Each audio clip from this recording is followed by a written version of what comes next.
de lo que decíamos, de este flujo dializante de 700, lo ideal sería que estuviera en 800 para que haga una mejor difusión, convección, eliminación de toxinas. Aquí te le puse una ilustración, mira. Por ejemplo, esto se conoce como retrofiltración. La sangre va bajando por aquí y la sangre baja como entre 200 y 230 miligramos de mercurio. Aquí va descendiendo hasta esta parte de aquí para salir al paciente y regresarle por el acceso vascular.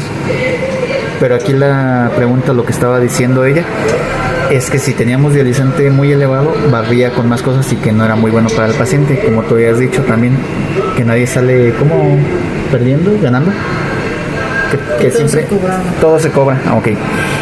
Porque si no hay barrido de toxinas, hay más acumulación de toxinas, se elevan los ácidos, entonces va a haber más debilidad, menos apetito, una diálisis de menor eficacia, la urea se va a cristalizar y se va a convertir en escarcha urémica, pero también se van a eliminar vitaminas y minerales.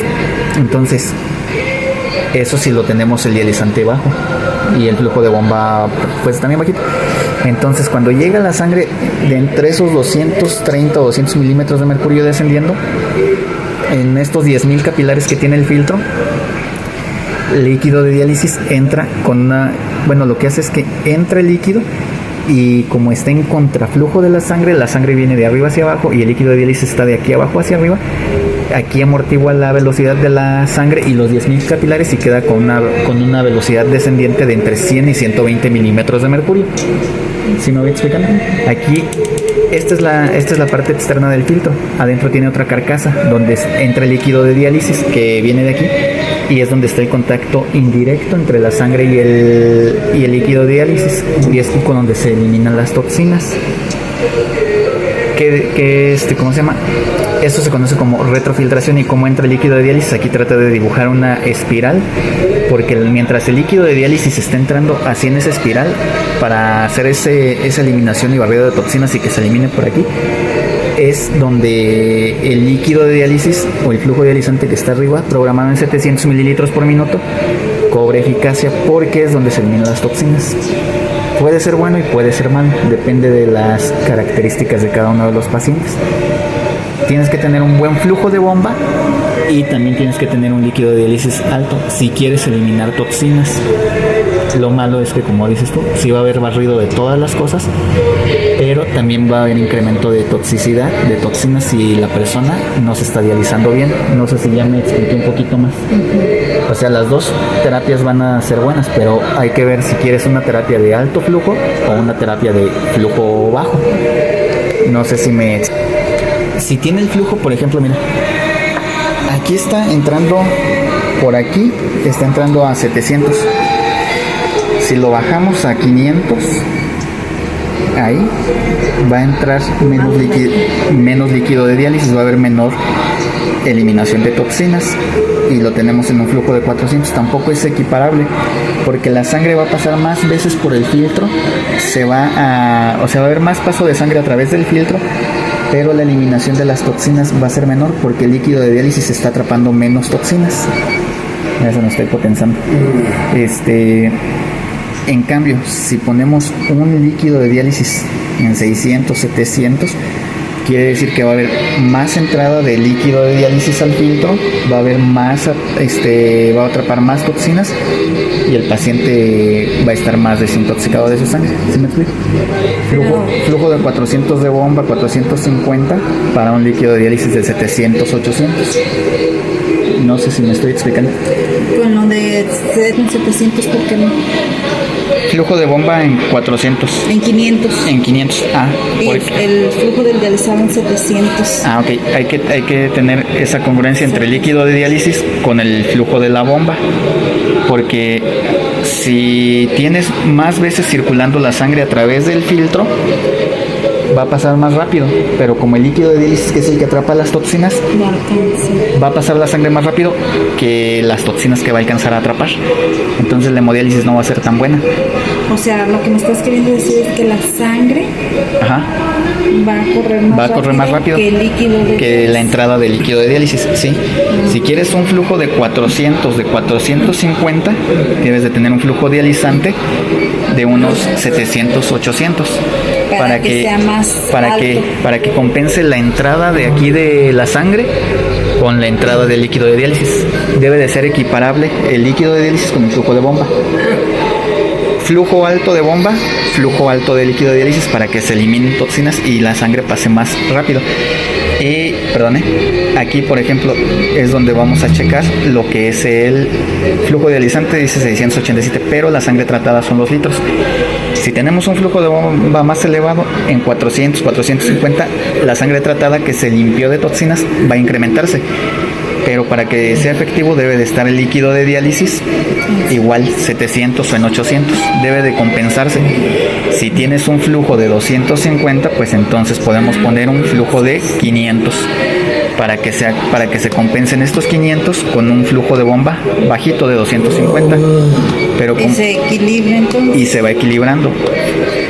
Hemodiálisis de alto flujo y hemodiálisis de bajo flujo 700, y aquí podemos subirle a 430, pero va a depender del acceso vascular. Si es un Majurca, mayor recirculación y no más de 400 según la guía del proveedor. ¿Y qué pasa si está en 500 y en 700? ¿No alcanza entonces? Se incrementa ahí que no haya tanta eliminación de toxinas, o sea, la difusión y la convección, y eso lo vamos a saber hasta el momento que tomemos laboratorios, porque también vamos a ver el tipo de acceso vascular que tengamos para poder decir si podemos subir o no el flujo dializante o disminuirlo. ¿Qué va a pasar? Que la sangre va a pasar más rápido, va a haber un volumen de sangre procesado más alto, pero ¿de qué te sirve tener muchos litros procesados si tu líquido de diálisis está en 500 o en 400? ¿Me explico? O sea, pasas muchos litros, dices, procesé 70, 80 litros en 3 horas, pero el líquido de diálisis estaba bajito, entonces no sabes a ciencia cierta si ese líquido de diálisis tomó todas las toxinas que van en la sangre, vitaminas, minerales, toxinas, todo lo que contiene la sangre. Se lleva cosas buenas, se lleva cosas malas.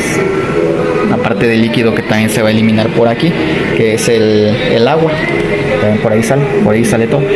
Y después de eso, cuando nos altera la transmembrana, es porque, pues dependiendo de la tasa de ultrafiltrado, por ejemplo el valor ultrafiltrar, si es muy alto, la infusión de la heparina, el hematocrito, la hemoglobina, y eso pues lo vamos a ver. Por eso la importancia de la transmembrana, porque te dice la presión que está dentro del dializado.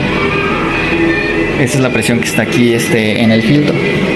Presión del dializado. Se saturan las membranas por falta de heparina, por exceso de ultrafiltración en muy poco tiempo, si se están tapando los capilares del filtro, y y eso es lo que nos va a arrojar la del dializado, la PTM. Enrique, por ejemplo, esta sangre tratada es real. Sí. Y la sangre tratada, como está pasando por el filtro, aquí te va cuantificando cuántos litros se están limpiando. Hasta ahorita llevamos 58.53. Entonces esos 58.56 litros son los que han pasado a través del filtro y que se han purificado. Es que nos decía nosotros un doctor que, por ejemplo, si se trataba 100, que si decía aquí 100, que en realidad no eran 100, que eran 50 los que se trataban. ¿Pero en base a qué? No sé si nos decía que no era la sangre real. No, o sea, esa es la sangre que está tratada. Está girando a 400 mililitros por minuto. Y ahí podemos sacar la cuenta de cuántos son mililitros por cuántos minutos, y es lo que te da de resultado. ¿Y cuánta sangre supuestamente debe ser para considerar una diálisis? No hay como un estimado, porque depende del acceso vascular. Por ejemplo, que está en 400, si está funcional y permeable, y si es fístula, un catéter Niágara, Permacat, palíndrome, que te aguantan flujos más altos, lo puedes poner en 450, 500, pero uno es el flujo de la bomba de esta y otro es el flujo real. Esta máquina nada más nos maneja el flujo mililitros minuto, pero hay unas máquinas como la AK98, la 4008S, la clásica y la convencional, que te manejan el flujo de bomba y el flujo efectivo. El flujo de bomba es que tú programas a 400, que lo tenemos en 400, pero en las máquinas que te acabo de decir te aparece aquí abajo un numerito 380, 370, que es la permeabilidad del acceso vascular que tú tienes, el flujo que te está proporcionando.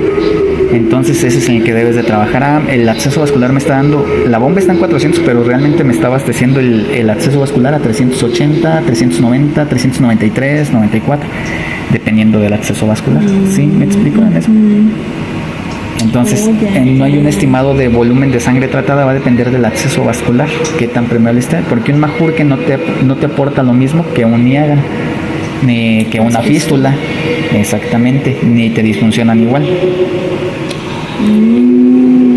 Ya, entonces sí es bueno tener el flujo de diálisis alto, pero hay que tener en cuenta que la persona va a perder cosas buenas, cosas malas para el cuerpo.